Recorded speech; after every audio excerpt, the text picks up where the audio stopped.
সবাইকে নমস্কার জানিয়ে আজকের ভিডিওটা শুরু করছি। আজকে আমি ভেটকি মাছ দিয়ে বেগুন কাঁচকলা দিয়ে ঝোল করেছি। তাহলে এসো দেখি আমি এটা কিভাবে করেছি। প্রথমে ভেটকি মাছটা ভালো করে কড়া করে ভেজে নিয়েছি।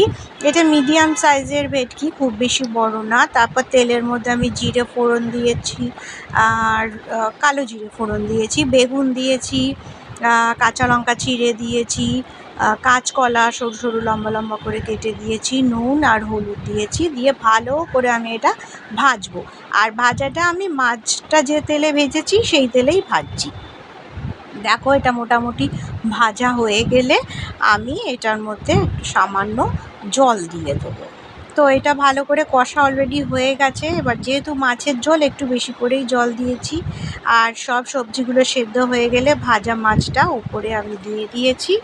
আর এটা টিপিক্যাল বাঙালির মাছের ঝোল, খেতে তো দারুণ হয়।